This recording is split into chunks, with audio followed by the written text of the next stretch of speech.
All right. Today we're going to talk about my 2026, February 2026 real estate market update. So there are three key points that we want to discuss today. One, first and foremost, probably what everybody cares about, it's buyer's market. No one's really debating this anymore. Inventory is up across the board. Days on market for most homes is up in all the major DFW counties. So again, buyer's market, point number one. The second thing I want to bring up is that Trump this past month bought $200 billion worth of mortgage-backed securities. What did this do? This is a temporary, if you will, buy down of the interest rate. So what we saw was the interest rate was about 6.5, 6.6, and it decreased to just about 6%, a flat 6%. Okay. What you need to know is this is temporary. This is not a permanent buy down or lowering of the interest rate. So this really favors the people that have bought within the last couple of years that maybe have an interest rate of 7, 8%, even a high 6%. This could be a window for you to refinance. Now, that said, it is a good window to buy. Again, with, as I said, it's a buyer's market. Inventory is up across the DFW market, but I'm not seeing a ton more traction, I would say, buyer wise. And I think it's just a mindset. People are still waiting for 4, 3s, which I personally don't think are going to happen anytime soon. So again, this favors people that need to refinance. And quite frankly, if you are comfortable with the 6% interest rate, those people that can buy with that, it favors them as well.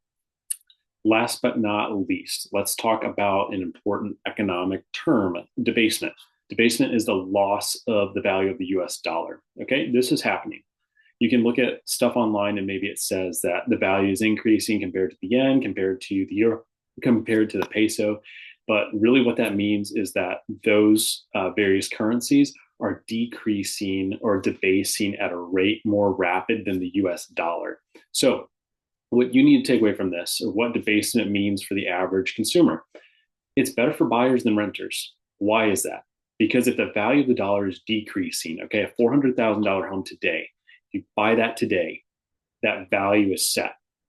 Let's say 2, 3 years from now, the value of that home would be 425 because it takes more dollars because the value has decreased of the dollar to buy that same home. So that's without factoring in inflation or anything like that. That's just a loss of the US dollar's purchasing power.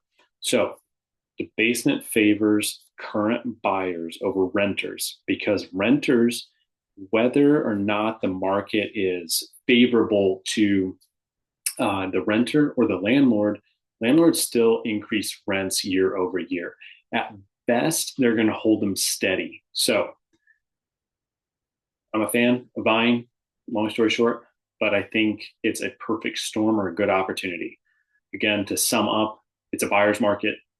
The Trump buying of the $200 billion worth of mortgage-backed securities is a temporary rate is a temporary rate buy down, and as a whole, favorable for people coming into the market currently. We're not sure how long it's going to last. And then 3, debasement. Debasement's real. It's the loss of the value of the US dollar. So it's a good time to buy. I'm Holdenberg. If you know someone that would benefit from watching this, please share it with them. As always, all glory to Jesus Christ.